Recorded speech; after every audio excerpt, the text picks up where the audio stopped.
Hi everyone. It's Monday. It's only the lonely. No one with me.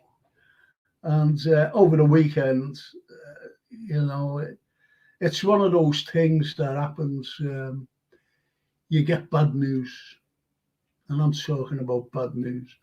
Francine phoned me up and she said, "Dad, your mate's died, Jake Abraham." And it's one of those things that happens in life. It happens in life. And it's so sad the way things happen, and so how can I put it? It hits you. It just hits you so hard. It really hits you so hard. I was at the doctor's myself because I have an abscess right on my chest here, and it's been killing me for over. So anyway, I got this appointment for this morning, and while I was sitting there, you know that you know that where you're waiting to go in, and it's always quiet, isn't it? It's always quiet, people waiting to go and see a doctor. Anyway, I'm sitting there, I've never known anyone or known it before, people talking, and they were all talking about Jake, saying to me, they said, it's awful sorry to hear about the passing of Jake Abraham. He was your friend, wasn't he? And they remembered Jake and I, walking around town. We were doing things as well. We done a couple of things at the St. George, and a couple of them were actually there. And seeing these things like about the First World War and the hauntings as well of St. George's Hall. It did a thing one Christmas. And it was quite good, actually, Jake and I. But the point is, about Jake, he was a funny lad. He was a very, very funny lad. I don't mean I'm being funny, ha funny. And that's the way he was. He used to have me in stitches. He really did. Had me in stitches doing some of the things that he used to say. Hey, what's going on there? Hello, Jake. He was thinking of this proper gangster who was in Lock, Stock and Two Smoking Barrels. And he said, and he had to say a line, this real like gangster. He had to say something like, he's infamous. That's what he had to say, the fella. But he was saying, he's infamous. This is the line he had to say. And Jake was coaching him, and he was saying, no, it's infamous, infamous. So then he started saying infamous. And he went, you've got it, you've got it. So he set the cameras up and everything. And he went, it's infamous, infamous. Just cut. And he said to Jake, what are you doing? I thought you were coaching him. He said, I've been coaching him for 2 hours. Just 2 hours. Anyway, they just left it there. Infamous. This big real life gangster. But he had me in stitches, just so that. That's what he was like. That's what he was like. And that's the sad thing, because I think I mentioned, well, I did mention, and I don't think I did mention when, about this play I'd written. And he was going to direct it, and he was going to star in it as well. And we had a great cast, a wonderful cast. And it wasn't to be, because we were putting it on. It was in the June. And then all of a sudden, COVID, then, people were still going to work. And then Boris Johnson came out and said a lockdown. And that cancelled everything, not just my show, but every other show. Every other show up and down the country, all the theatres were shut. And I said to Jake the last time I seen him, it was last year. I really did. I don't know. Last year it was. Last time I seen him. I said, well, he said, we'll get that play on, eh? I said, yeah. I said, when? And he said, we'll try and get it on next year. He said, it's great. We've got to get it on. So I said, okay, Jake, we will. But I never seen him after that. And little did I know that he was ill. He was ill. He was ill. So what I'm going to do, I'm going to get this on, this play. It'll have to be next year now. I'll sort it out with St. George's Hall. I'll sort it out with them, get it on, and whatever we make, half of the proceeds will go to prostate cancer. That's what it'll be. That's what I'll do. I'll get it on next year. For Jake. That's the only thing I can do. Because he was a great actor. Very funny person. He was approachable. Anyone could approach him. Anyone could approach him. Anyone. Being in town, people were coming up, and right, Jake. And they were talking about that. They just mentioned only a couple of sentences to him about to lock, stock, and barrel, and whatever it was, and like do a line that he used to give, or what he gave in the film, and he loved it. He used to walk away laughing. But that's what he was like. He was just so nice to people. He really was. Anyone.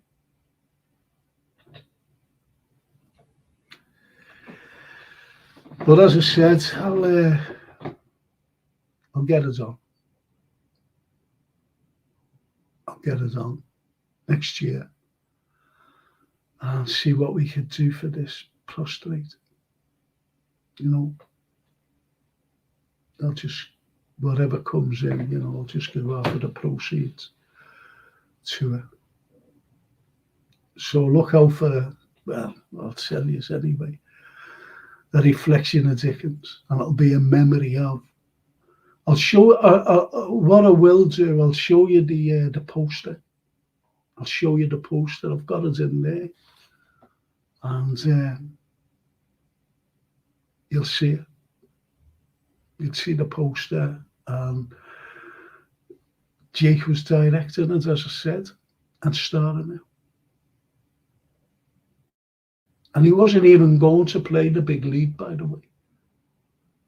Wasn't going to play the big lead. So it's just one of those things. It really is. It's so sad. But in memory of Jay, it's on next year. I'll go down and have a word with Alan. Just say, listen, this is in memory of Jay. Because even Alan Jones liked him. He had the hall, he liked Jay. Because he used to have him laughing as well. But anyway,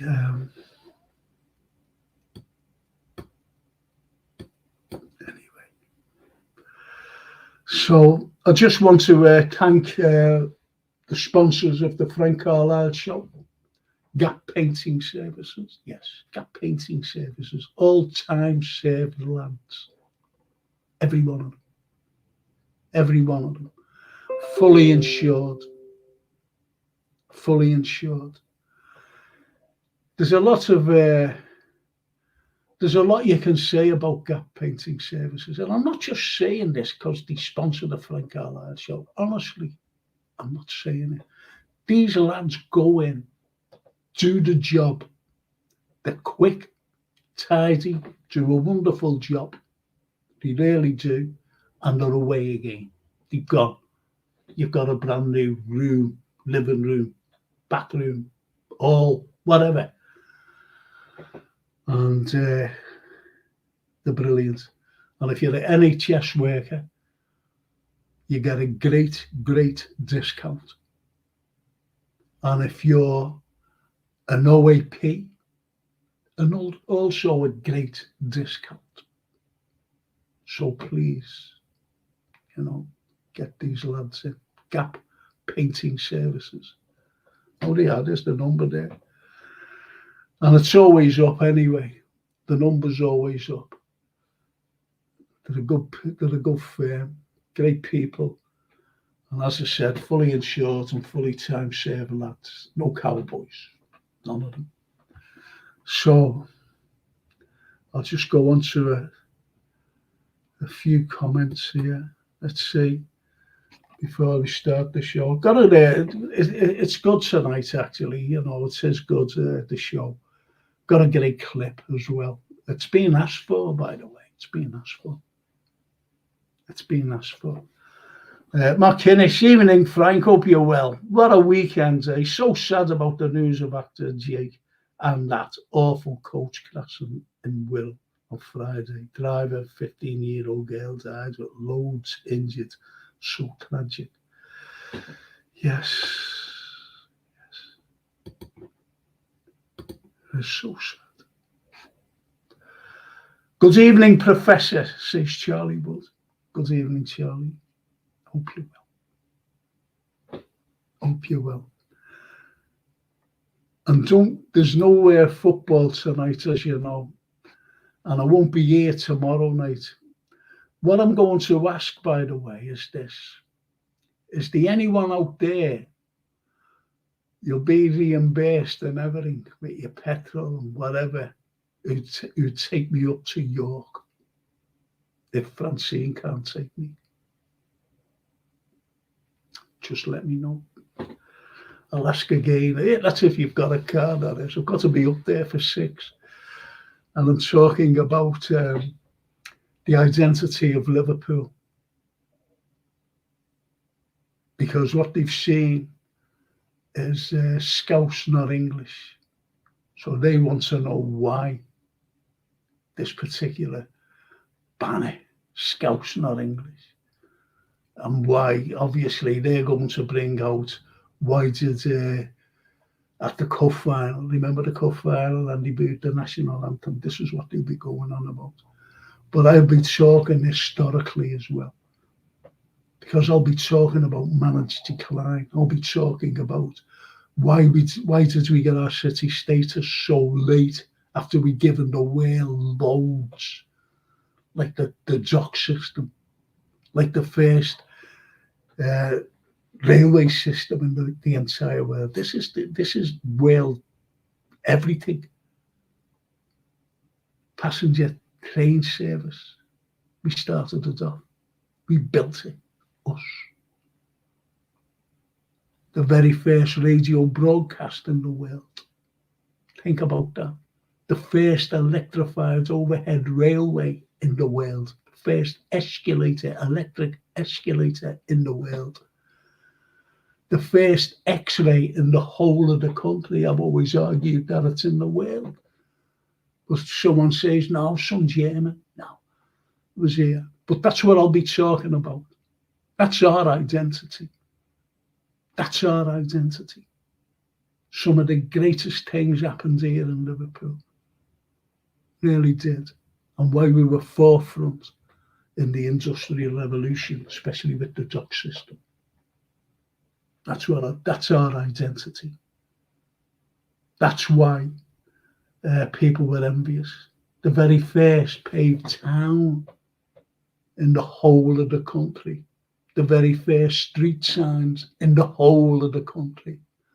This is what I'll be talking about. That's our identity. the managed decline, the cover-ups. So we'll be going, I'll balance it right out. And I hope I do a proud thing for our city. That's what I hope. That's what I hope. I'll do. Neil Braddock. Rest in peace, Jake. Sorry for your loss, Frank. Thank you. Lynn Ellis. Evening, Frank. Evening, England. Mark Kennish. I love your impressions, Frank. You get them so spot on.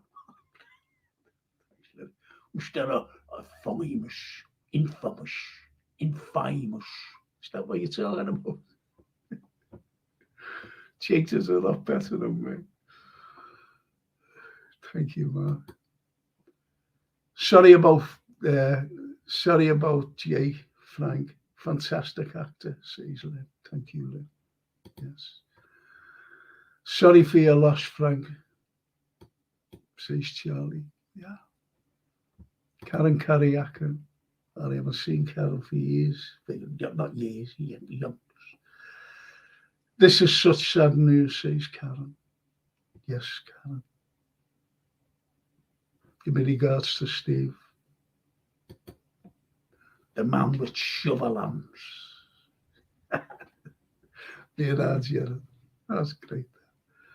Brilliant. I think that's all because what I said about the play. Hopefully it goes on. Mark Kirrish. Frank, I'll come to that play in memory of him. Oh, is that all? So you won't come? Or would you have come? Oh, that's good, that. Thank you. And all going through that. I'll even put a donation in the tin for him when I come to the play. You're a nice part. Thank you. Thank you. Alan Hodgson. Jake was a very good man and very funny and friendly. He will be sadly missed by many. God bless. That's nice. Thank you, Alan. He was always lovely to me, says Karen Karayaku. When I chatted to him, he was on one of your coach tours, and we laughed so much. A cheeky chap. Yes. He loved it, he loved his history. He used to say, that's why he said, listen, you've got to write a play. Because I told him about the thing, the play. Not about the play, but about Dickens and what happened. And he said, write about it. Write about it.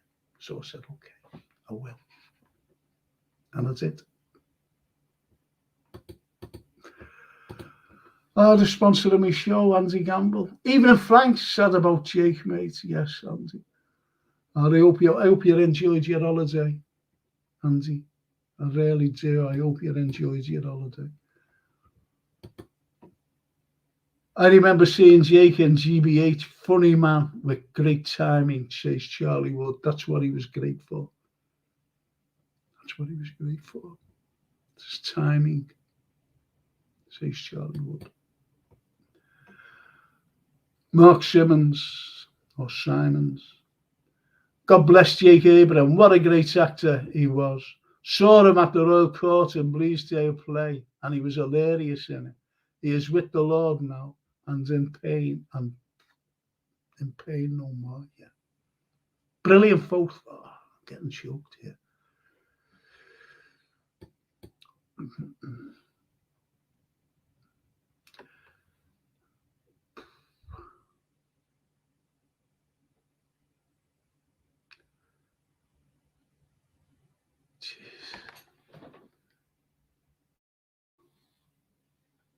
Great photo, as Mark Simons says. Yeah. Frank, is it right? Originally, the only. Hang on. Frank, is that right? Originally, the only stations from Liverpool to Wirral was just James Street, and yes. Oh, it was. Lynn Ellis. Charlie, I think she's mentioning it to Charlie Woods. He was so funny in the LFC history show. And he was an Evertonian. He's a big bloke. He said, what'll me mate say on the Blues? He waving a scarf, a red and white scarf with a Liverpool top on.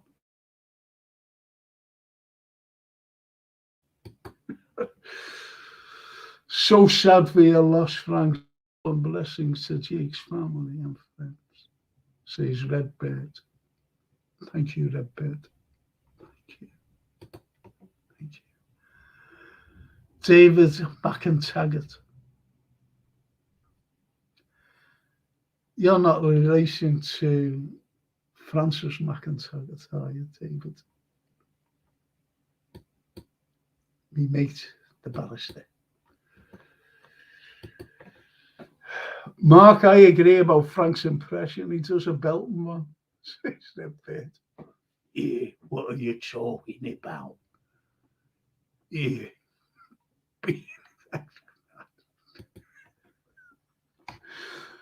Yeah, brother. Frankie might be better jumping today. I'm 62. It can be a nightmare, especially between 2 and 6.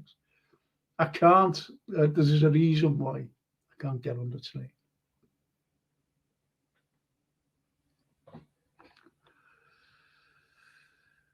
There's a reason why, Neil. There's a reason why. Of course, I'll come to the play. No, looking forward to the play, Frank. Any help I can be of assistance, mate, I'll be there. Rip Jake, so sad. Oh, thank you, Andy. Thank you. Thank you so much, Andy. I know you're a good man. I know. Of course, I'll come to the play for you, Frank. You're a great actor. It's my type of play, as you know, says Mark Kinnish. Not an actor. Albeit it was in my play. I got this one coming up. Arthur Schofield. Frank, so sorry to hear about Jake. It's something a lot of us guys are concerned and understand. All my thoughts are with his family and friends. Rest in peace, Jake. Yes.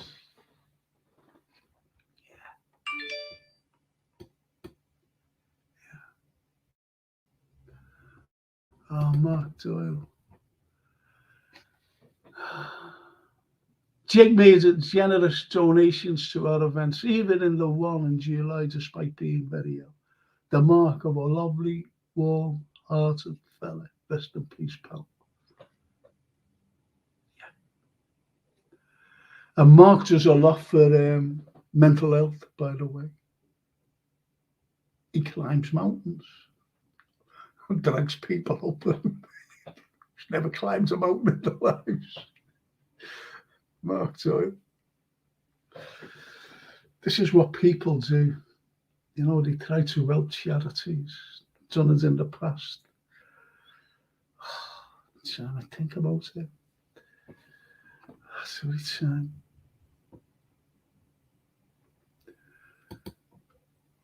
Neil Broderick. Frank, can I be in your play? I have experience. I was once a train in my school play.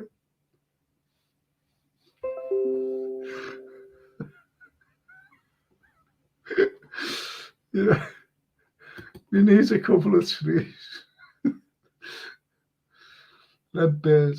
I know you can't get on the train, Frank. I've seen your robot pictures on live stream.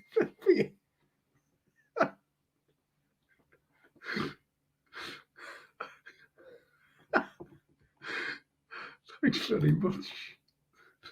Redbird. Frank, condolences to you and all Jake's family and friends. May he rest in peace. Oh, Denna Juice. Lovely Den. Thank you, Den. Thank you. Pete McDonough. Oh. I only met Jake once, says Pete. with you, Frank, and had a great laugh with him. Shocking and sad news.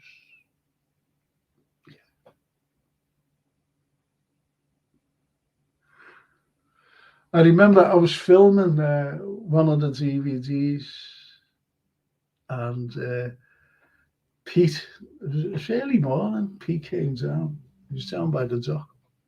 Forget what we were filming. And he said, I said, where have you been? He said, I just got back from Paris. He said, Paris is awful. He said, the rubbish everywhere. He said, look at that. And we looked over from, say, like the Maritime Museum over to the strand, and it was spotlessly clean. He said, look at the cleanliness of that. I said, yeah. And that was on the day we met Jake.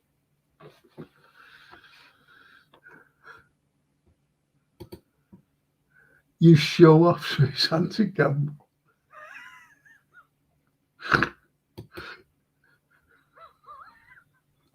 Redbird. Neil, I was running that play. I was one of your 3 routes.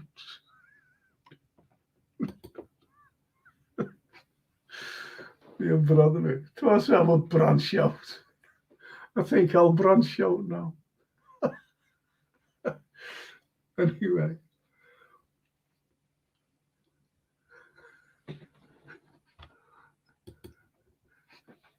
You've definitely planted the seeds, says anti-gamble. There's all the things now. There's all the things coming up. Let's see, I'll just finish off with this. Frank, I've heard you have to pay to get into St. George's Hall now. Does that go for the cells too? If that's right, I'm sure you'll agree it's bad. You should still be allowed to go in there. Yes, everything, Mark, is you'll have to pay. But anyway, if you're out there and you haven't pressed the like button, please press it. Thank you so much. Thank you. Just to get the algorithm out. And don't forget, all you football fans, I won't be doing the football show tomorrow night, but I will be doing it on Wednesday night. And the Thursday one, because Liverpool will be playing, I'll be doing it on Friday. So let's hope that everything goes well for us. I can't wait about tomorrow, to be honest. I mean, for the football show. I've got a hell of a lot to say.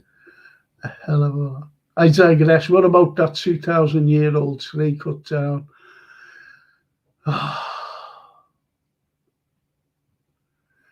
Yeah, on Adrian's Wall. 2,000 years. That's when Adrian's Wall was built, believe it or not, by 2 Augusta Legion. Used to lecture about it, not about the tree, but about the wall. 2 Augusta Legion, great legion, one of the greatest legions, Roman legions ever.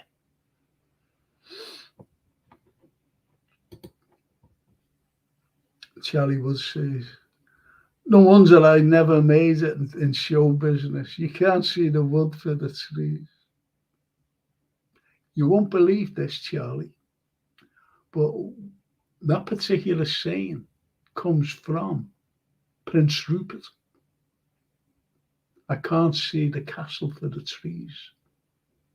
And that was taken in Everton. He said that in Everton when the Royalists camped up there, where the campfield is now, the pub. That's where they camped. Still there now. I used to teach there overnight, actually. Anyway, that's where they camped, but they couldn't see the castle. So they had to go along to where Kensington is now. And they looked down, that's where they viewed the castle from, Kensington.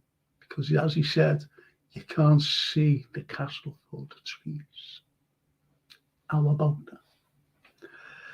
Anyway, let's carry on, eh? And I just want to put this up and look at that. What's this, eh? St. Mary's Club, Billing, Friday the 3rd, November 2023. Doors open 7:30. An evening with a story in about the 1605 gunpowder plot. The facts. How's that? The facts. That's a poster. Be sensitive to me. But anyway, so I'll tell you what, shall we do a little bit of history? Do a little bit of history. Do a little bit of history. And what's Neil said? My surname, first part, Broad, is apparently Viking fighting name. Yeah, well, very good.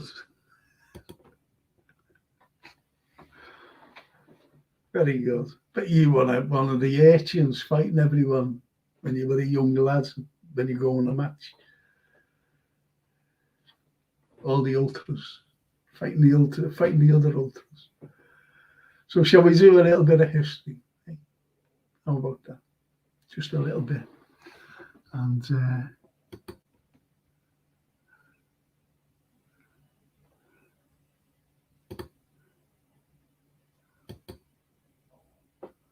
I just want to put this up. It's another great thing.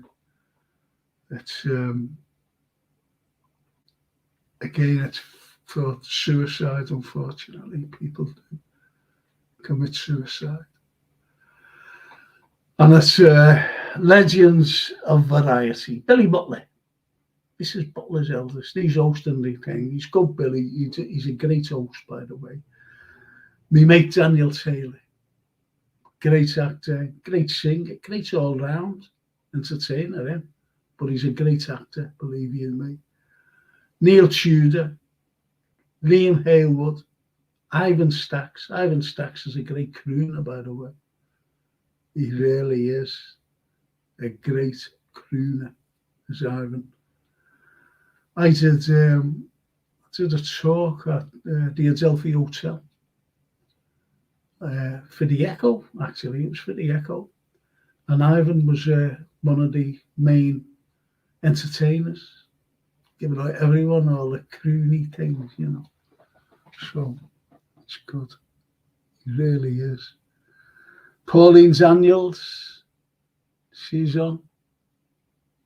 Great singer, great actress, great everything. Pauline all around. Miss Sammy.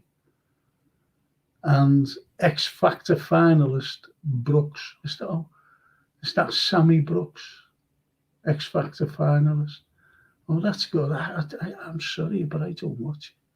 So unfortunately, I don't know Sammy. But most probably she'll be a great singer, great entertainer. So that's it. That's basically it. Now, I know I went through these things last week, and I'm awfully sorry that if I'm showing them up again. But all I want to point out is a couple of things here. One, if you look at the top picture, you can actually see where the cathedral stands, and that big white mansion, that was the head gardener's home. And who designed it all? What you see also in the top picture to the left, the left of it, you see Gambier Terrace. And Gambier Terrace was designed by the fella who actually designed the cemetery, John Foster Jr. Because that was when it was opened. It opened strangely enough, in 1836. 1836. And if you think about this, 1836, and it closed in 1936, 100 years later. And there was 50,000 interns there. 50,000 buried. Don't forget, you've got mausoleums there as well. And if you look at the bottom picture, you see like a little temple the top, you see it's the spire of a church, and go further along, you see a little temple. And that temple stands today. And it's the finest Greek Doric temple in the entire world, miniature Greek Doric temple. And it's been voted that, by the way. And again, it was designed by John Foster Jr. And that opened in 1828. 1828. At the same time, believe it or not, that Gambia Terrace opened. And also, at the same time, the Custom House that was bombed in the war. I showed you that before. So they all opened at the same time. So he was a very, very busy man. In fact, he built his house in the cemetery as he was doing all this. And the house is still there in St. James's Cemetery. I've shown people it, but I've never walked there. I always show them when I was doing the coach tours. And there's his house there. Really good. And again, I remember showing you this last week as well, and that's St. Nick's Church and the second tower to the right of it, and the Venetian Bridge. That's brilliant. Absolutely brilliant. There's the Custom House that I mentioned that John Foster Jr. designed. 1828 it went up. I showed you that as well. Love that particular picture. Love it. Shaw's Brow. Remember showing you that? And there, now, there's the gate. There's the gates of, I've got this pain in my chest. Anyway, there's the gates of St. John's Gardens. And people have always said, well, I used to tell them that there used to be gates on them and railings going around. And I used to say, well, where are they? I said, well, they were taken off for the war effort. He said, why? I said, because what the government said at the time, let's all the iron out and, you know, all over the country, not just here, make bullets. But it never came to fruition because they were useless, you know, to melt down or whatever, to make bullets.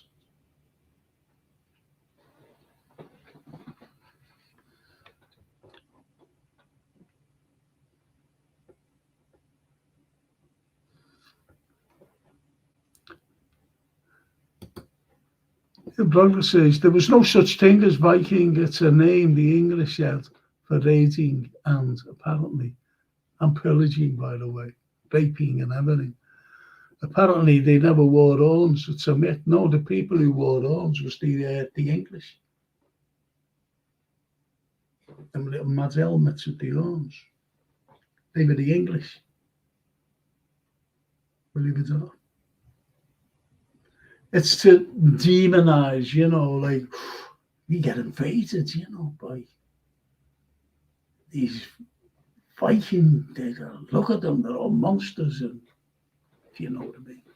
It's like that today, propaganda. Frank, I've heard that someone called Legio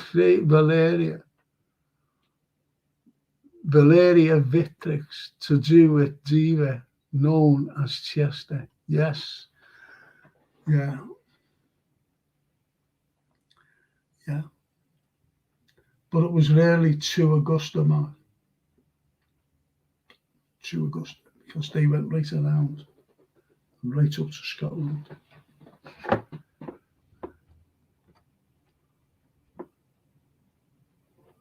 And as Mark says, yeah, I can see on the bottom picture that old building still there today, near the cathedral, sadly overgrown with weeds. Yes. Yes, Mark. Nice one. Nice one. So you see those gates, they're incredible. Absolutely incredible. But if there would have been no First World War, they'd have still been there today. And the railings going all the way around. You look for clues, you can actually see where the wheels went. So you've got like these brass things still on the floor as you go in on all the entrances.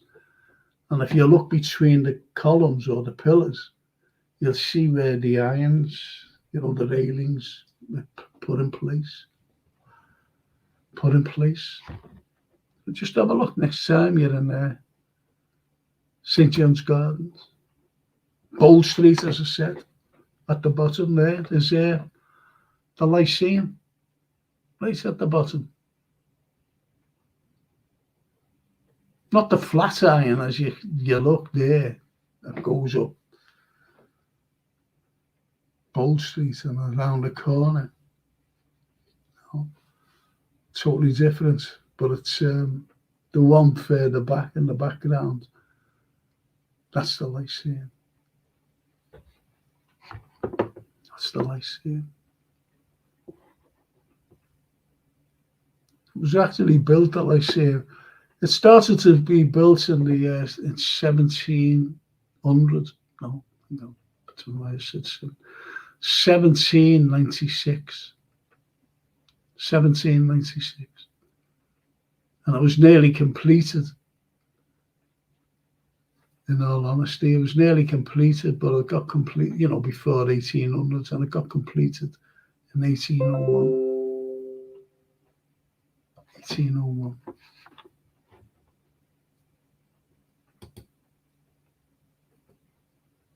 I don't know what's happened, people. Don't know what's happened to me.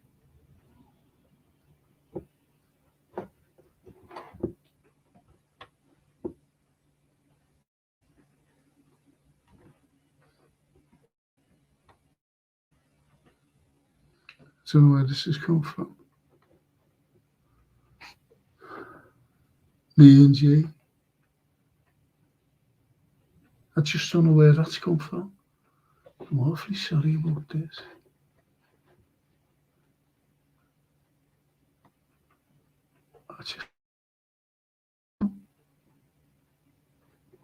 I'll have to get hold of Jay. I'm awfully sorry about this.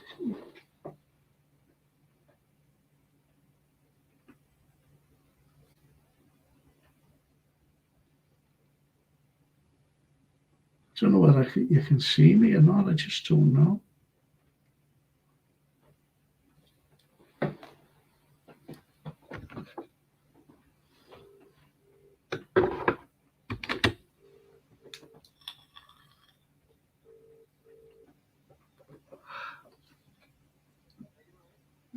Jay, it's gone off. I'm awfully sorry, Jay. All right, mate. All right.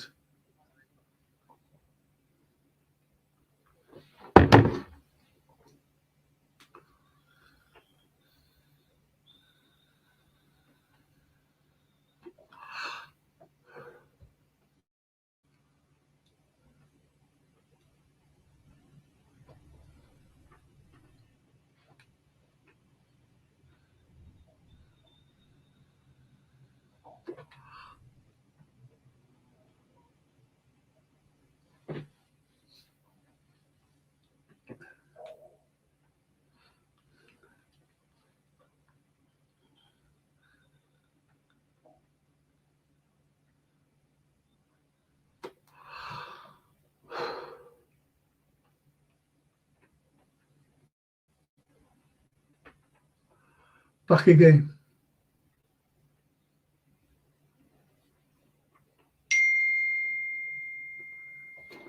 Sorry about that. I don't know what happened. It just went off on its own.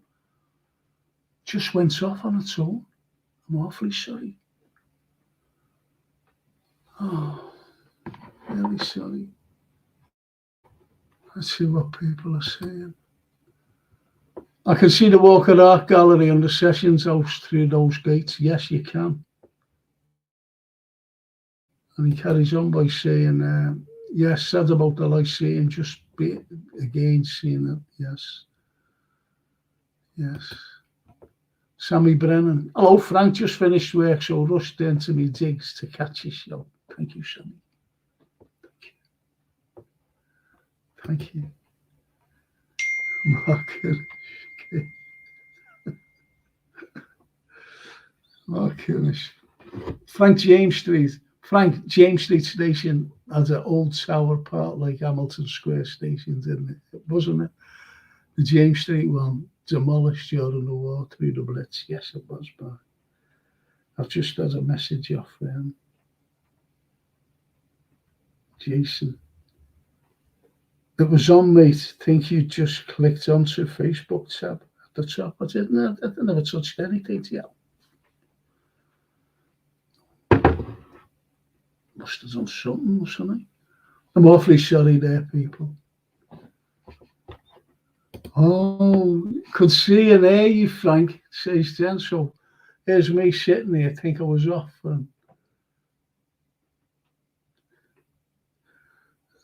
At least you're back on, Frank, says Mark Ennis. Thank you. So, thanks, Tim. Thanks, Tim. So that's what you had there, and don't forget that they wanted to knock down the Lyceum. And, it opened its doors in 1801. And when you think you actually went in there, brilliant who went in there. The likes of William Roscoe, they say he's the finest Liverpoolian that's ever lived, William Roscoe. Because William Roscoe is synonymous with Liverpool. He actually brought in the first botanical gardens in the entire world. As he said, let's get these exotic plants and let's show them to Liverpool. That's what he did. The botanical gardens.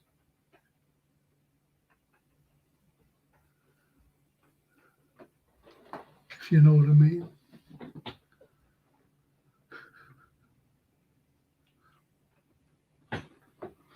But that's the way. It's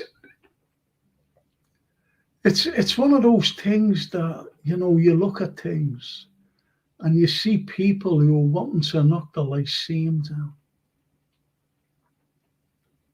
That's what they wanted to do. And build something stupid like glass, another glass thing. That's a beautiful building. And William Roscoe, as I said, he was in there. One of the greatest of all the Liverpoolians. Poet, writer, extraordinary gentleman, just a great man. One of the abolitionists of the slave trade.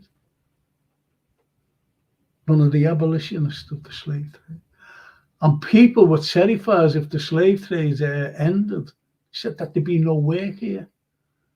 And they seen Roscoe in a town somewhere on business. And a crowd of them just ran over to him, picked him up, and they threw him in the Mersey. And he couldn't swim. But anyway, he survived that. But he was just a great man. Just a great man. And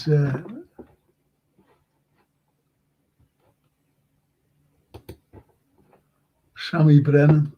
Frank, did you ever give the rendition of me, Little Tale? No, I haven't, Sammy. I haven't. Unfortunately. I haven't. And then says, good job you didn't. What? What's a good job you didn't? Do you mean leave?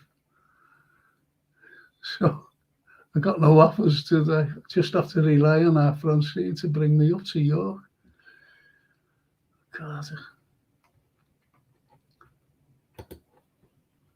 that part on picture, Frank, left of the Lyceum, those buildings that were Central Station, was built years later. Was yes, a lot, yeah, was built. Randy Street, yeah. Yeah, so that flat iron with the flag on it, that came down with the shops and whatever, next to it, going up Ranley Street, they all came down to make way for the wonderful Central Station. I want to be showing you this just a little bit later, because right now I'm going to play the clip, and that's while I make myself a cup of tea, if you don't mind.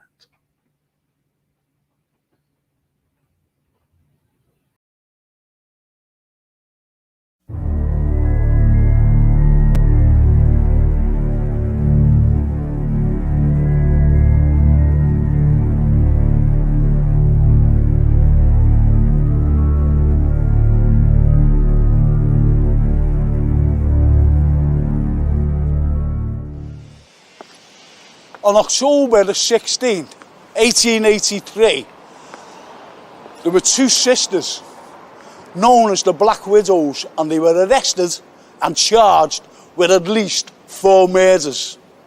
Today, they'd be known as serial killers.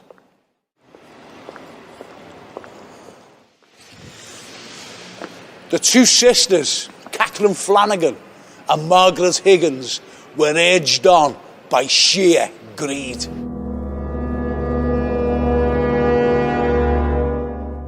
They lived around the Scotland Road area, Skirving Street, Latimer Street, and finally Ascot Street. In 1883, people did not move around. They stayed there for life. So what were these two sisters trying to hide? Could it be the fact that family members and lodgers were missing? So, who were the victims of the Black Widows? John Flanagan, 21 years of age, the son of Catherine Flanagan. Thomas Higgins, the husband of Margaret Higgins. Mary Higgins, aged 10, the stepdaughter of Margaret Higgins. Margaret Jennings, 18 years of age, a lodger. Each victim was slowly poisoned and died in agony.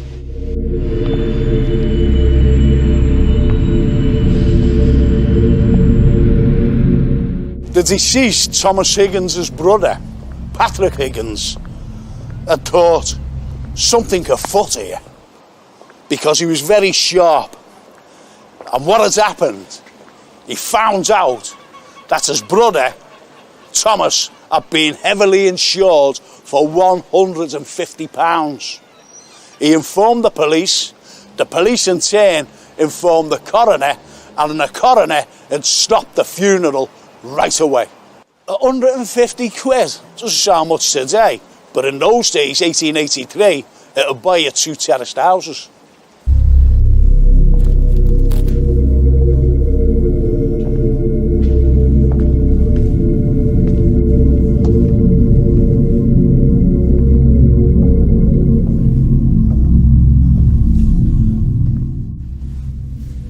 The police ordered the other bodies to be exhumed, and after the autopsy, they found out that every single one of them had died in the same way.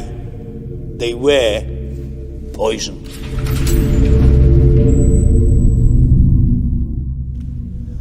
After the arrest of both Catherine Flanagan and Margaret Higgins, it was here on the 14th of February 1884 at St George's Hall they stood trial. And isn't it such an intimidating place?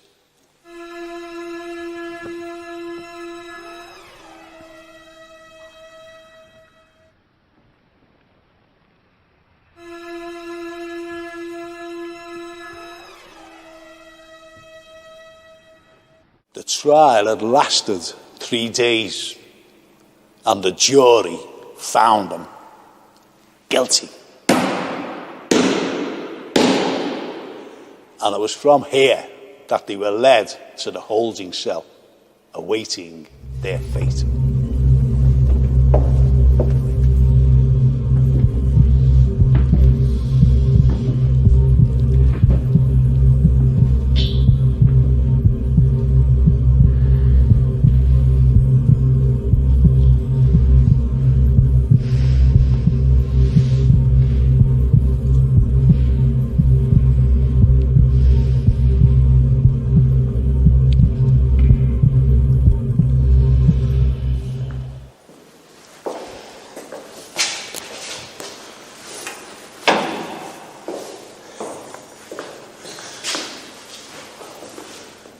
And this was the holding cell that the both sisters, the Black Widows, Catherine Flanagan and Margaret Higgins, had to wait and then brought up to Kirkdale Jail.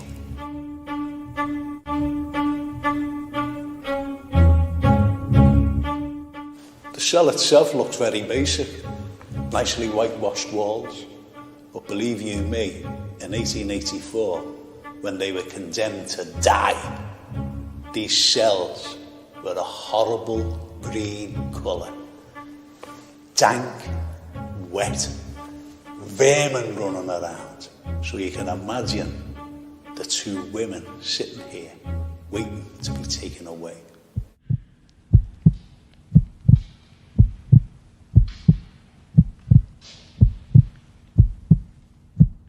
Here's something.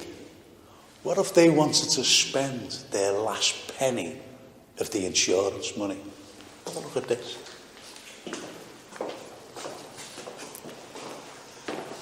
It's a loo. But it's no ordinary loo. What's missing? Well, I'll tell you what's missing. It's the chain, just in case you want to. Couldn't have that in a condemned cell. And there's the flush when they had to use it.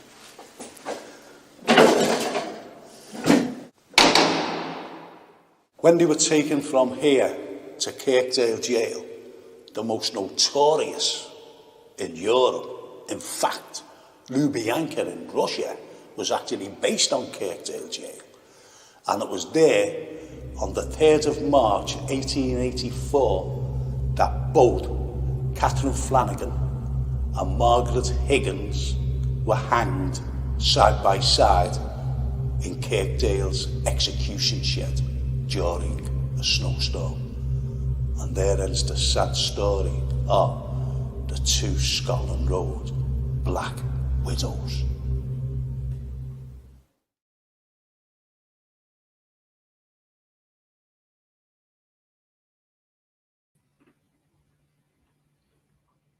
What about that? Hey, what about that? The 2 Black Widows. Just notorious people.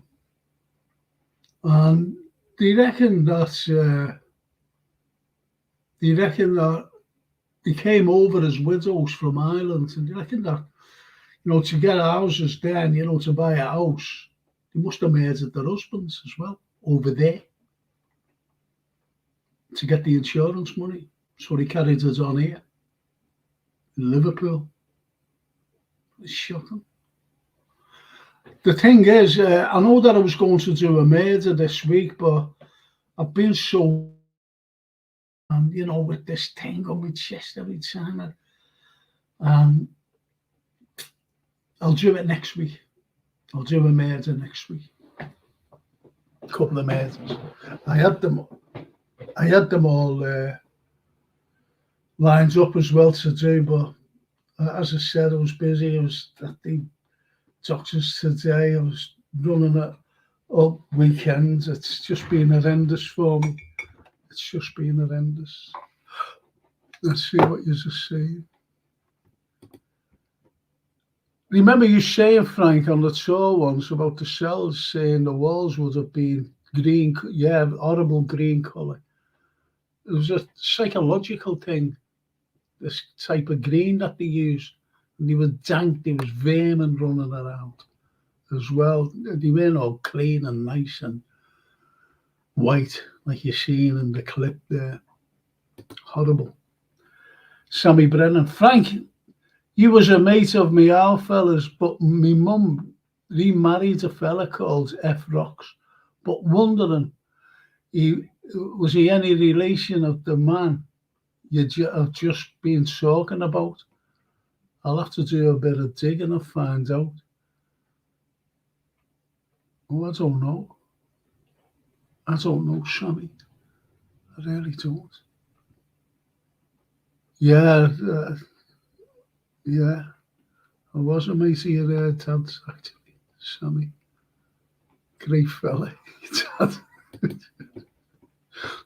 Very funny as well. Remember reading the story? Boss that, Frank says, 10 of your juice. Thank you, Tim. Thank you. Love that, Frank. Thank you, says Karen Carriac. Thank you. Roscoe, says Sammy Brennan. Oh,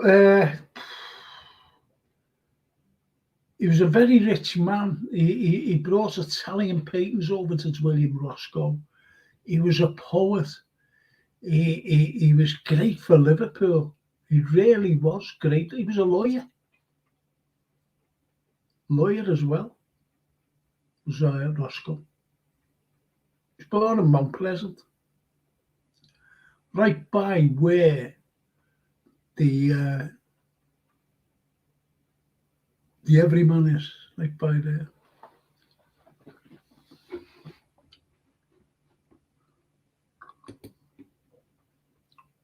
Thumbs up. Thanks, Jen. And that Karen says, looking very distinguished, Frank. Love it. And do you mean on the clip? I was a bit young.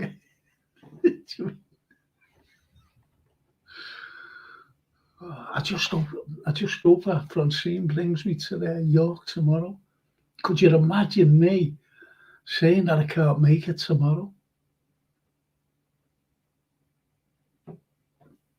But I know what people, I can't travel on public transport. I know it's mad, but I can't. I can't read that out. Watched that clip a few times now, Frank. A really interesting story, yeah. I'll be doing one next week. It's not about them. It's about, it really is. It's about, well, I'll just leave it up to you next week. Like the ones I did, was it last week I did them? Did a couple. Yeah, it was last week, wasn't it? But I'm doing a couple. I'll definitely do a couple next Monday. And they're very, very interesting. Very interesting indeed. All this, you know, it's no use, as I mentioned before, it's no use doing something that's straightforward, you know, tried and convicted and then punished. It's not like that. I'll do very controversial ones. Remember the, what was it called? The Warbrick Moor, the Curiosity Shop murder. That was shocking. And the Burns and Devlin murder. That was shocking. Two shocking ones. But I'll be doing a couple more like that as well. Where you think, you know,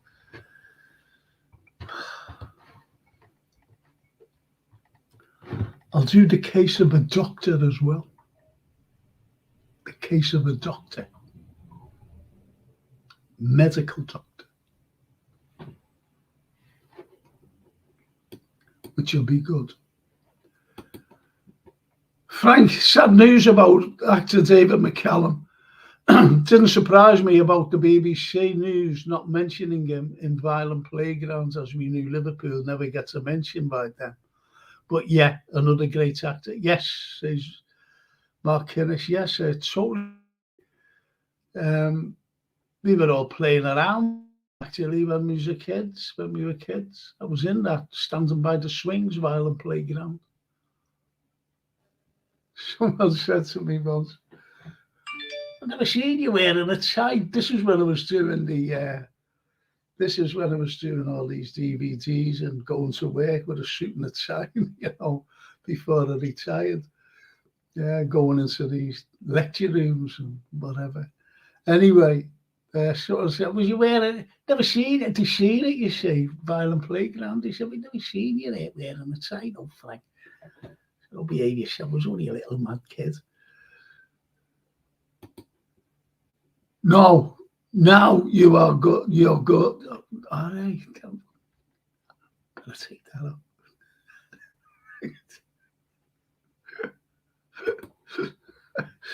Thanks, Karen. I love you too. You are so passionate about our history, says Karen. Things have to be said about our city. I was on a stream weeks ago, and it's a stream that I get the alternative news. I really do. I get alternative news, and I just said hello from Liverpool. Everyone else was saying hello from everywhere else, all around the world. And some fella from Rochester, never forget, I said, "I want my upcaps back." And this Manchester fella, says, "The scruffy city." I couldn't believe it.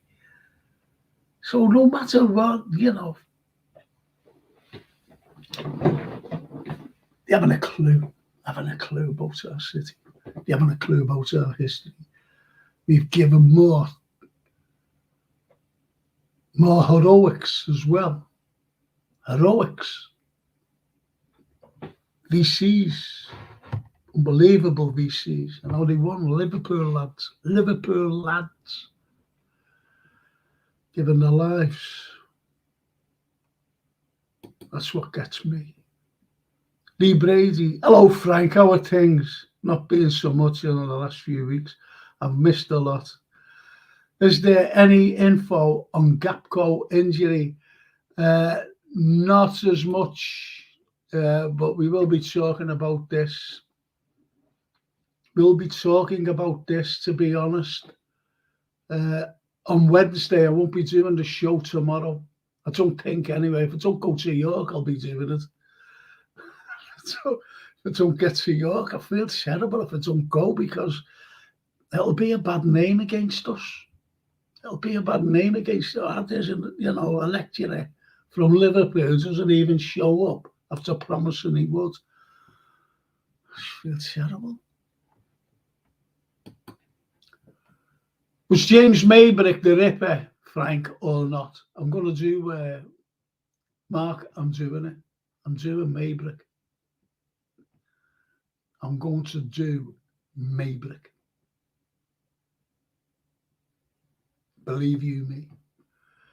I'll put it this way.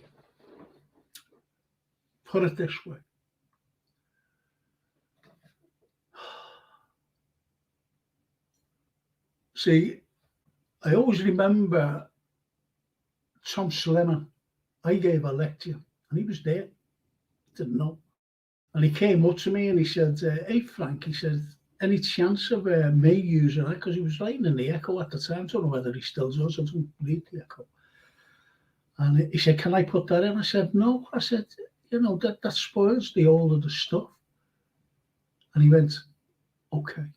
And he kept us to his word. He kept to his word. Never ever printed. So you'd have to listen, Mark. You'd have to listen.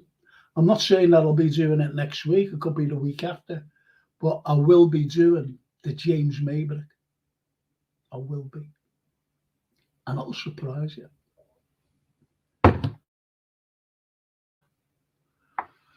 See, white people, the Ripper is known, by the way. The Ripper is known. And why won't they say anything? Because the market for, stories on the Ripper is phenomenal. And it helps the economy, believe it or not. It helps with the economy. So that's why they won't come out and say, oh, this was the murder. This was the Ripper. But they know who did it. So they just let people guessing and writing about it. And it's a massive market. Films, novels, stories, books, loads of them. That's why they won't say it. There's loads of things like that, by the way. Loads. That's why. Can I just go back here? Can I go back a bit? Please, let me do this. Right, let me put this up. That's why the likes of this, Mark Simons, the likes of this, that's very controversial what I give.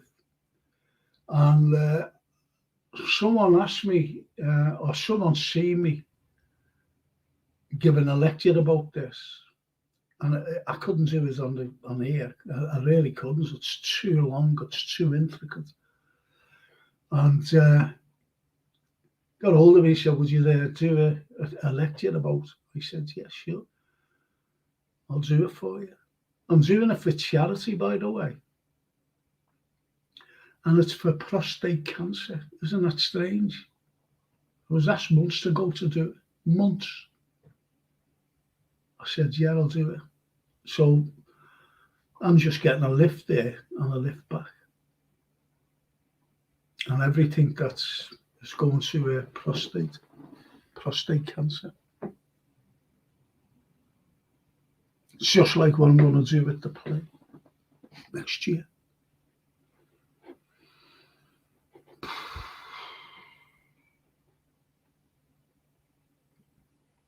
As it says, the 1605 gunpowder plot, the facts.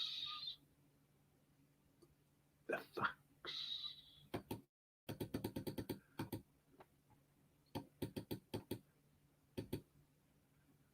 The facts. I just removed that a moment. Just go through a few comments if I might.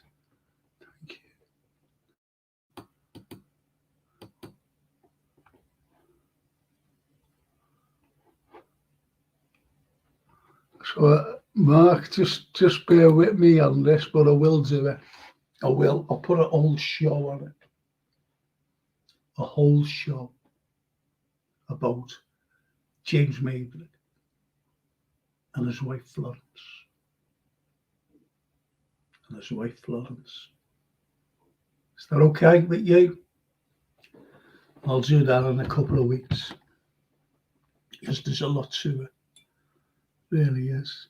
There's a lot of everything in all these things. Loads.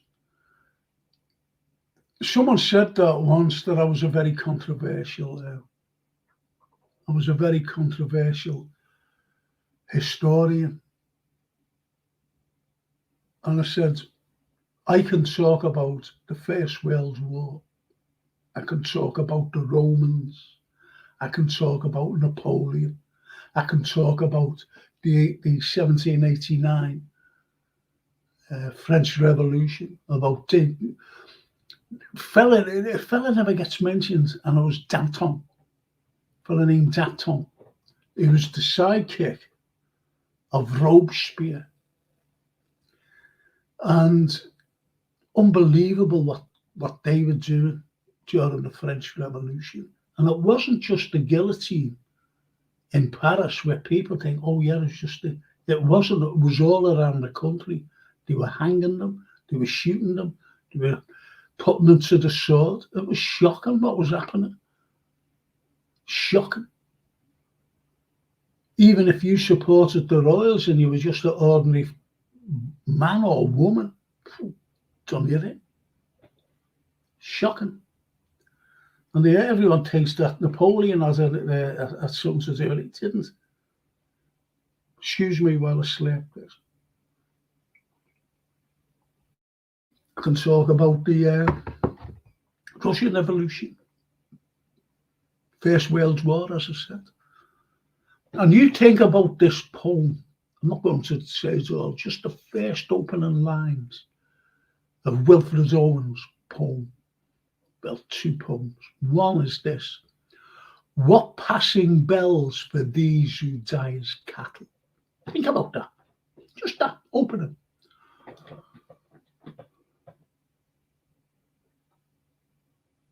And then the other one: bent double like old beggars under sacks, knock-kneed, coughing like hags. Think about that. Bent double like old beggars under sacks, knock-kneed, coughing like hags. Terrified, they're bedraggled. The uniforms were all ripped and everything, bent double like old beggars. That's what they were like. They were like this, crunched over. Knock-kneed, coughing like hags. Knock-kneed. What was knock-kneed? They were shaken. The knees were shaken because of the fear of the guns and the shells and everything else. 24/7.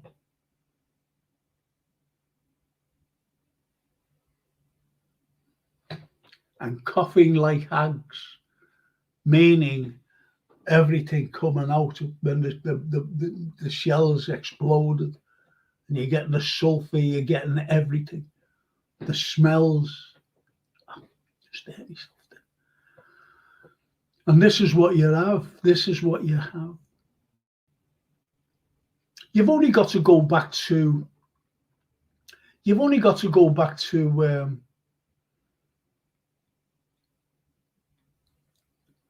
What's his bloody name? His name escapes me. His name escapes me. And when you go back to this particular poet, there's a line in it. There's a couple of lines in it which is unbelievable. I'm not talking about the First World War. I'm talking about 1794. My mother groaned, my father wept, into the dangerous world I leapt.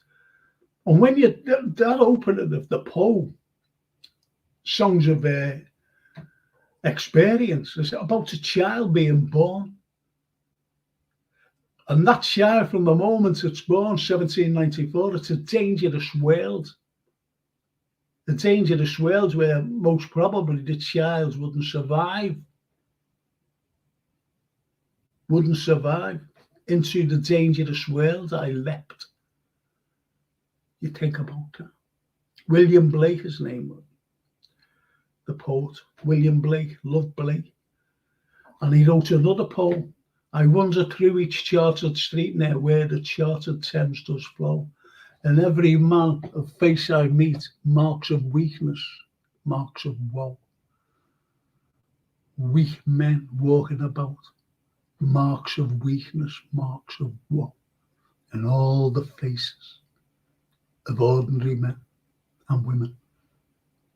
He never had a good life. Just think about that. And this is the kind of world, this is what I mean about controversy. You know, people like talking about all colonialism, how great it is. Oh, look at the great British Empire. We went out and slaughtered people. We raped their countries of everything. That's why we were so, the country, to around murdering them. That's the way it is. That's the way it was. All colonialism. But they like talking about it, saying how great we were. If you think about one of William Blake's poems, and one as the hapless soldier sighs, you know, sighs, as blood runs down palace walls. What he's saying is, you know, young men being sent to war for nothing, to plunder, to pillage, to rape. And I'm not talking about rape women or anything. I'm talking about raping the resources of these lands to make Britain great. I always remember Thatcher saying, I want to put the great back. Think about the Irish. They think the same. Don't forget, the likes of Wales had its own independence before we got to grips with it. Scotland, before we got to grips with it. And Ireland. They spoke Celtic, Gaelic spoke with. The Welsh had their own Welsh language. Scottish had their own Gaelic, like the Irish. We soon knocked that out of them.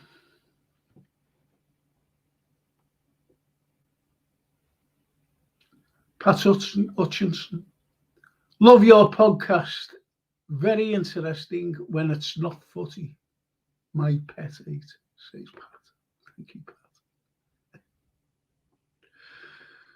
Don't talk footy on a Monday, you should all know that. Redbeard, Frank, your knowledge impresses me more every time I listen to you, and you're never boring. Thank you.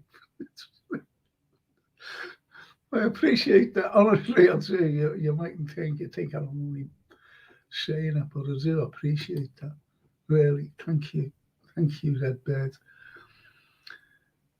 Lee Brady, I thought it was usually LFC chat on a Thursdays. Have I got it wrong? No.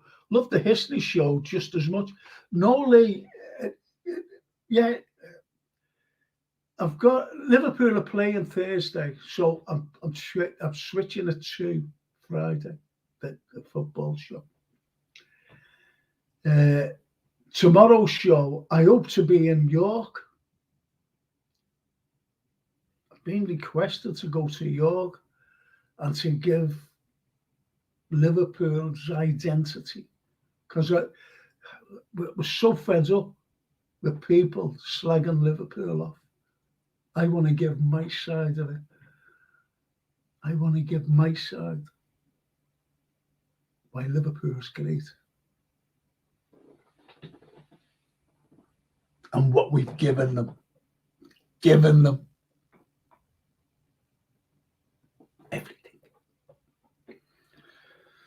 I'll give them the dates, the times, you name it. That's what I'll give them about our great city. And the managed decline. Everything I'll be giving them. Why people frown upon us, but we fight back.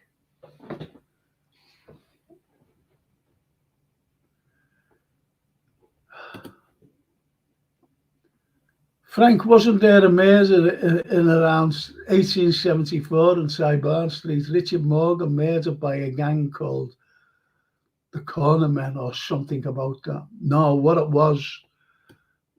was, Mark, it was the High Rip gang. You had two notorious gangs in Liverpool, the High Rip gang from Scotland Road and the Peanut gang from Park Road.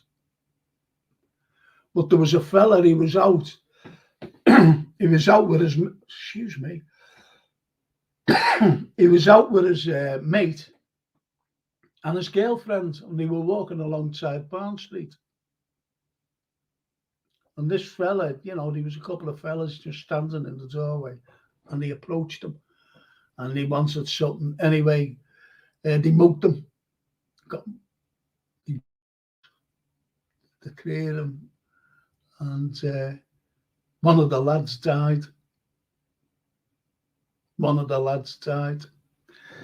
And at the time, there was a judge called Justice Day.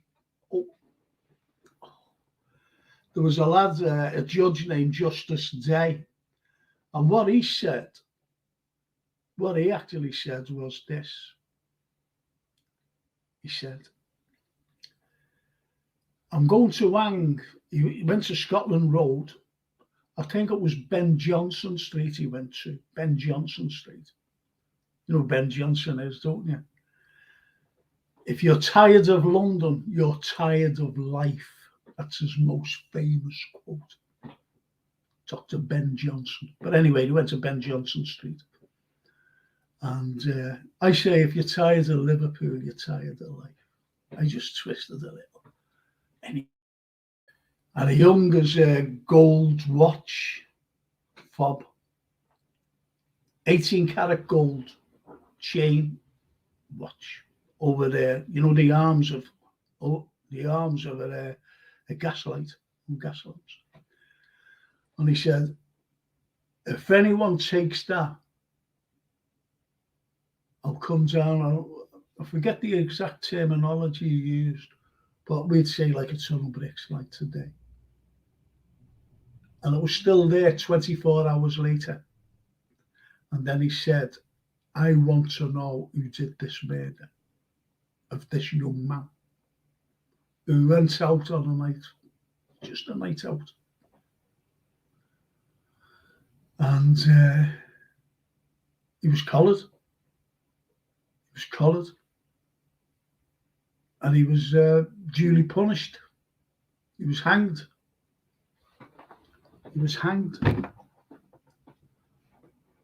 So that's your answer there, Mark.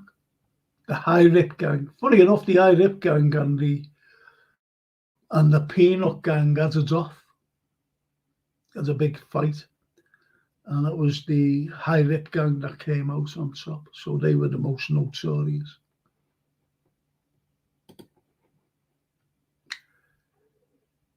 Yeah, I'll be tuning in on Wednesday, Frank. Have I misguessed the location photos? No.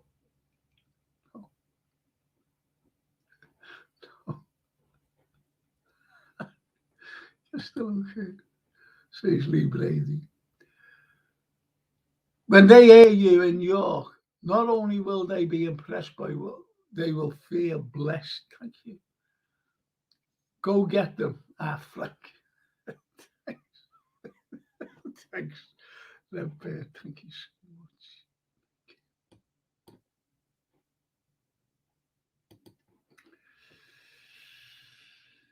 I know it's not a football show, Frank, but after all the rubbish at the weekend, Whinging Scousers is doing the rounds again, yes. I'll have something to say all about this. Whinging Scousers. That's why we're hated. They just want to say something about Scousers all the time. Do you ever remember when we won the Capital Culture 2008? And all the little comedians were saying, oh yeah, they won't rob your hubcaps, but they rob the whole lot, the wheels and everything else, and leave your car on encyclopedias.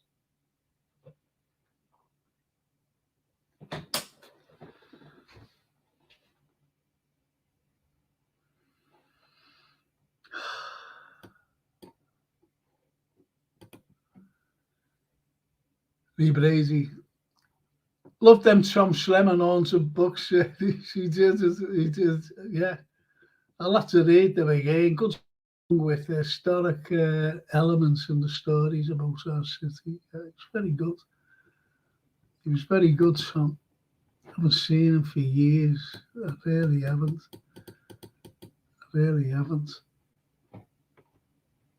Nice fella, by the way. I visited the Scotch Piper Inn last week, Frank. The history of that place is amazing, next to the ruins of the Abbey as well. I think it's situated in Lydia rather than Mughal. Do you know what? I was in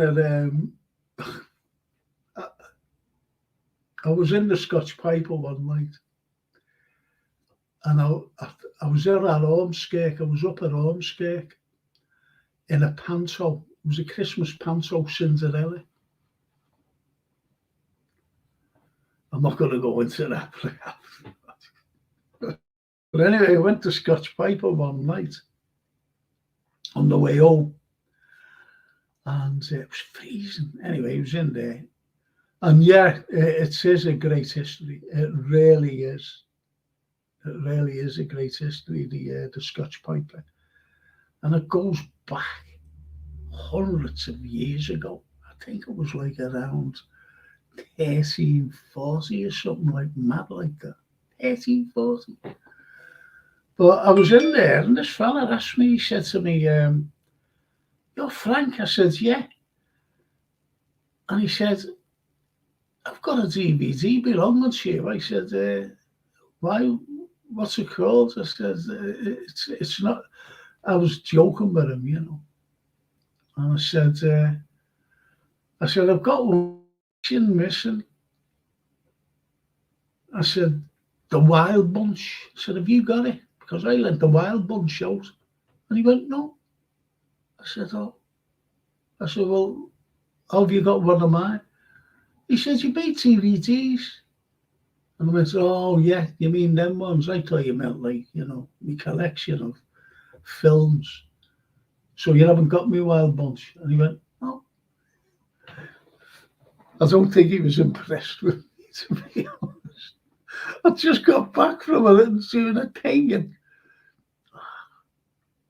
I know I shouldn't have said that to be honest. I shouldn't have said it.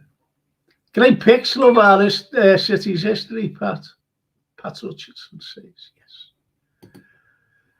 Sammy, Frank, do you know anything about a fella called Toosey who was, yes, yeah, Bridge over the River Kwai was based on, yeah, Toosey is a great character, actually. Yeah, got rid of him, bumped him off because they wanted to blow up the bridge and he wouldn't allow them. So they bumped him off.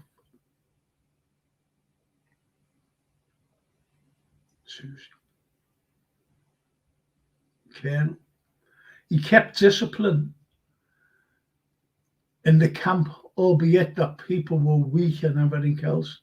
And he was saying, don't show the Japanese weakness. Obviously, the Bridge over the River Kwai film, I haven't seen it in many, many years, is like, it embellishes the truth, unfortunately. Like, you know, to make it more dramatic, put it that way.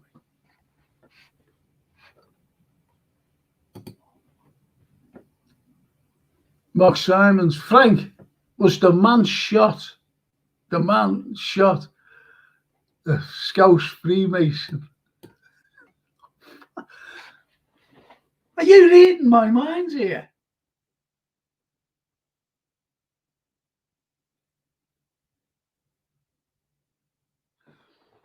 I did a documentary for American television, and it was about St. George's Hall, a few other places. Up in Abercrombie Square, I was up there as well. I was down on Paradise Street. And when I mentioned about a certain, they couldn't believe it. They could not believe what I was saying. They were gobsmacked.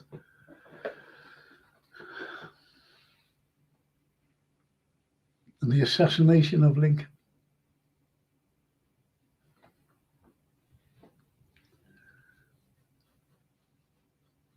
Freemasonry. You see it on the dollar, don't you?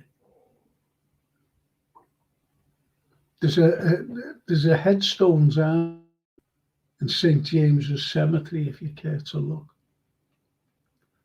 And you see the pyramid-shaped headstone, like what you see on the American dollar. Just have a look around for it. See it. Lots of it. Pat Hutchinson. My grandparents married in St. Nicholas's Church in the 1980s. I thought so.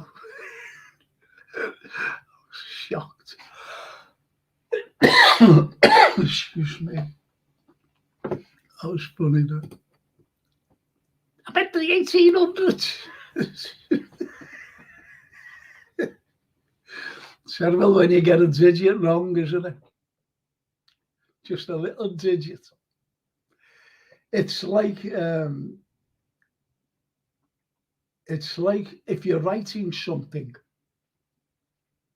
If you're writing something, it doesn't come out the same as saying it. You could say, do as you please. But if you put it in, you could say it like that. Oh, do as you please, right? But you could say, oh, do as you please. See how different it sounds? How different it sounds. So the written words and written numbers. In my book, there's a it's even when it's in the Echo, some fella wrote in the Echo. Got a story in fella, he got a date wrong. But I never got the date wrong. I didn't get it. It was the printer. Because I said 1831, not 1831. It says 1831, whereas it was 1931. And it was about a building. I know me buildings. Art Deco building, especially because I love Art Deco. I love the lines. I love everything about Art Deco. And surely, I wrote in it. I said, surely whoever wrote that letter, I didn't mention the name. I said, he must have realised that that's a printing error. 1831. I was talking about Art Deco.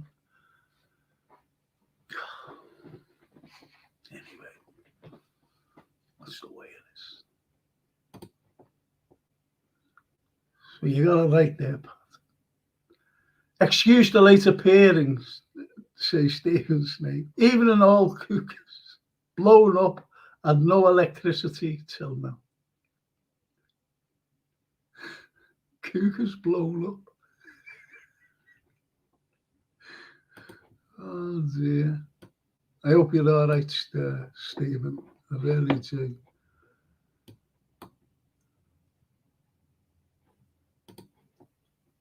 Brilliant William Blake. He wrote the poem Jerusalem, later made into the song. Yes, says Mark Kenny. The British Empire was predicated on theft. Predicated on theft. Yes. Then, hello, Stay. Hope you're okay. The Lecky is back on. I wish you got to do your thing you wanted to do, Frank, for the capital of culture. It would have been great. Yeah, but these Manchester people thought otherwise because they were running the show. It's the way it is. It would have been great, by the way. 1320, I think Frank says Lee Brady. Yes. You're talking about the Scotch pipe. Yes. That's right. Well then, Lee. What did I say? 1340 or something like that. Good man. Hello from Atlanta, says Monty Connor. Hello, Monty Connor. Hope you're well, my friend. Atlanta. I remember talking to Monty once, and it was bloody freezing out. Like I've got a coat on tonight. This thing. And anyway, he was. I said, what's the weather like there? He said, oh, it's 83 degrees. Oh, okay. Atlanta. That's in America, of course. Lee Brady. I think I read the Scotch Piper was built around a tree, which apparently is still there by the bird. Just to think how old that is amazes me, says Lee. Didn't he make it a bar, or I forget what he made? Another Alec Guinness, one kind of art coronet. Remember watching the Dennis Price killing them all off? Yes, says Mark Kenny. Can I'll have to carry on. I'm sorry about everyone's going on about ET and everything else. Look, yeah. Walking around the house with an head sort, you'll look like a stretched version of ET. It's terrible when something happens like that. That's mad, though. Yeah, I'm gonna carry on with this, people. I'm gonna carry on with this.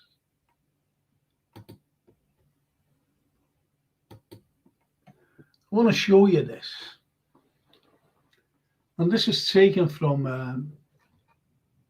1884.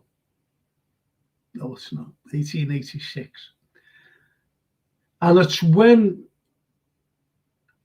when we have, or when we had, the Wales exhibition.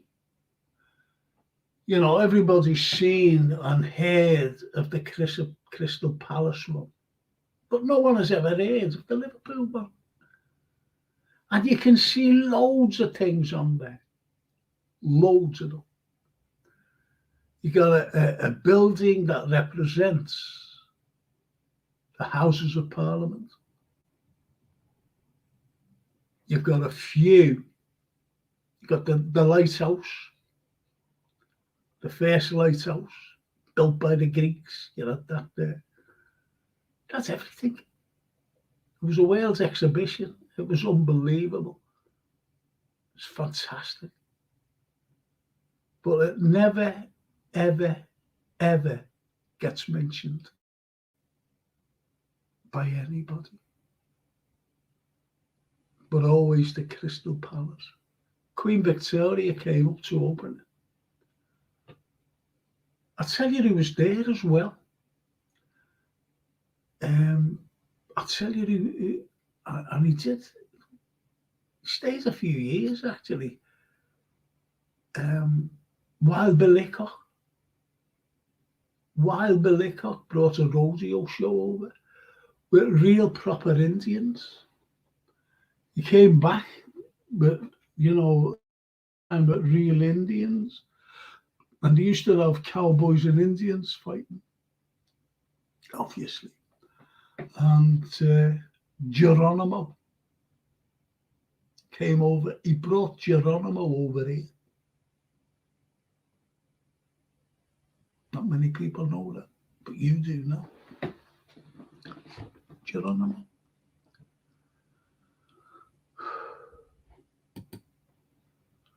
Talking about the written word, Frank, I have trouble with productive texting. It always comes out with ducking Manchester United.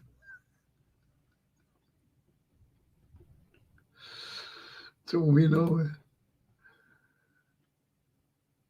Stephen Snaver, don't know who it was, but a visiting dignitary came here and quoted that he'd been negotiations with the gentlemen of Liverpool, but he'd also spoken to the reptiles of Manchester, says it all.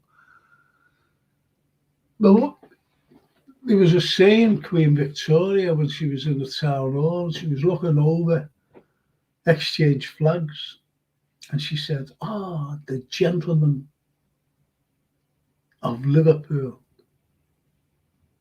The gentlemen of Liverpool. And when she went to Manchester, she said, and the men of Manchester. That sums up everything. Where around was the Liverpool exhibition, Frank? Was it in the Everton area? Wavertree Park, Mark. Wavertree Park.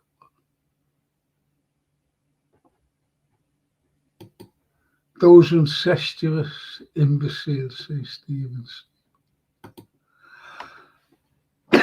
He was a lazy sod, that Sitting Bull, says Charlie.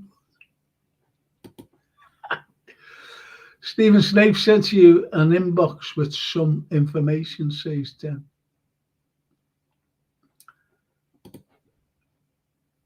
Libredi, I'd love to know what used to be on the site before St. George's Hall was built. I've done that before. Am I right that there used to be a church in what is now the Gardens area? Yes, St. John's Church. But at the actual site of St. George's Hall was Liverpool's first infirmary. And it was built around 1771. 1771.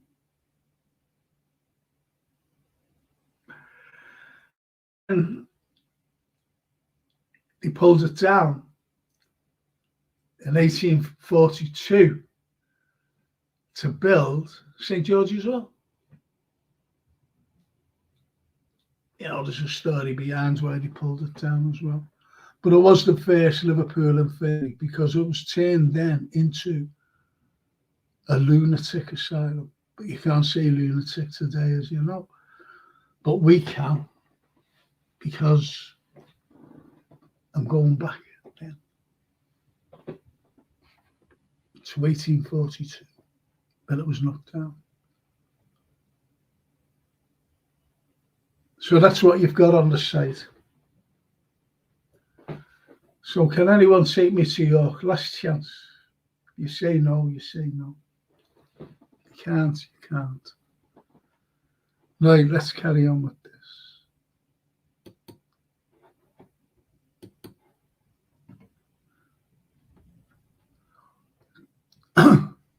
So the top picture, you see St. George's Hall and the Queen arriving, obviously, with the big tent thing.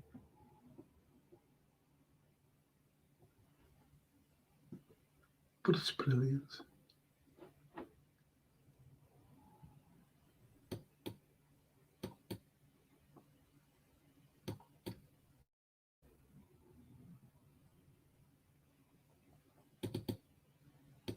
So what did you think of these prints? Are they any good? Are they any good? Thank you. Just shows you you put things up, you do things, you say things, and whether it's informative, I don't know. But that's what I try to do.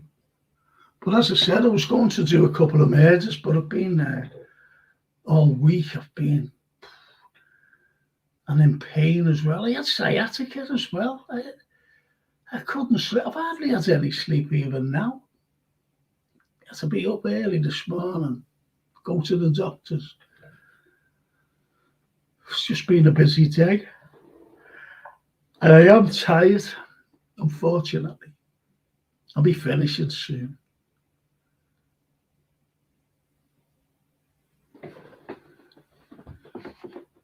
As Mark Kennis says, just imagine if that exhibition was still there today. The tourists today going there. Yes. Oh, yes. But we don't keep things long. I remember the Garden Festival. That was brilliant. That. Why we never kept that running. Why they kept that. I just don't know why they never kept it running. Just one of those things, isn't it, really? But listen, people, I'm finishing because I'm absolutely flagged out.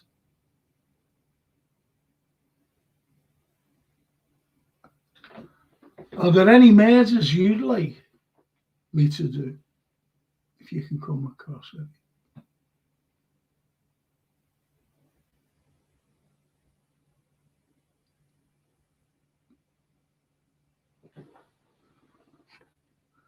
It's Charlie was with us.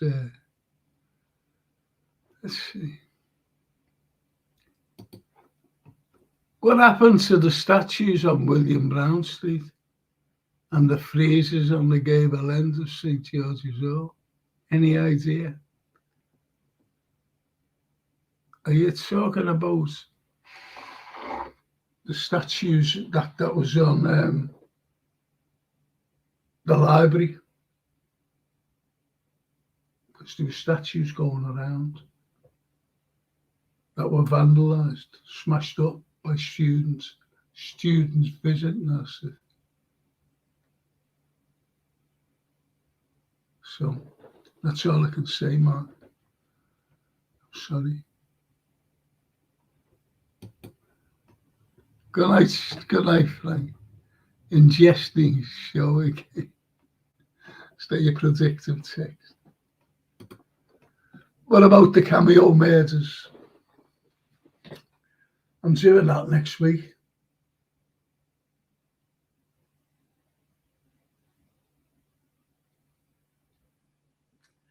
And I've got another one lined up. But I'm doing that, but I'm not telling you what the other one is.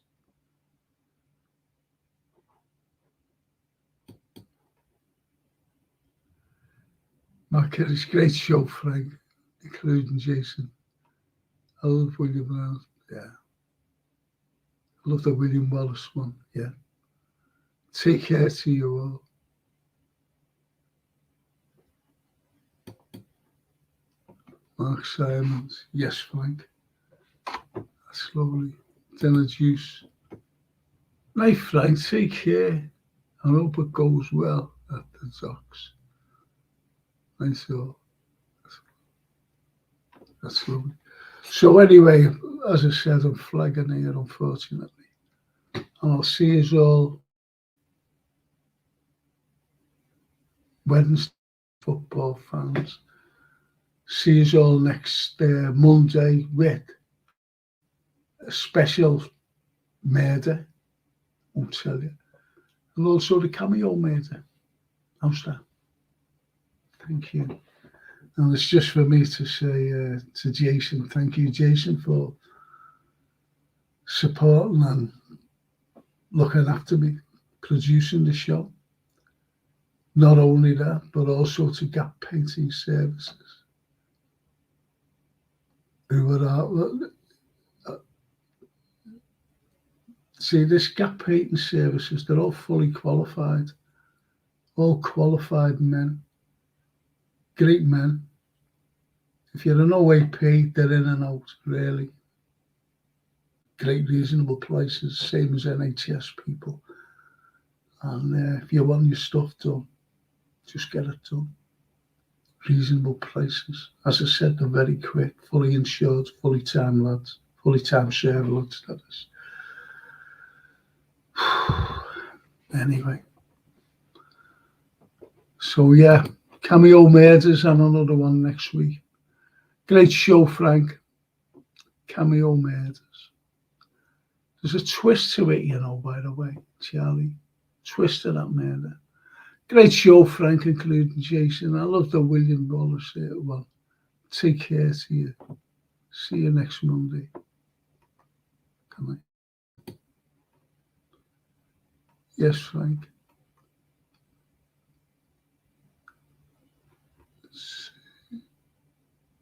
Mark Simons. Yes, Frank. Okay, Mark. Night, Frank. Take care. And hope it goes well at the docks. Thank you, Mark. Nice all. Mark Simons.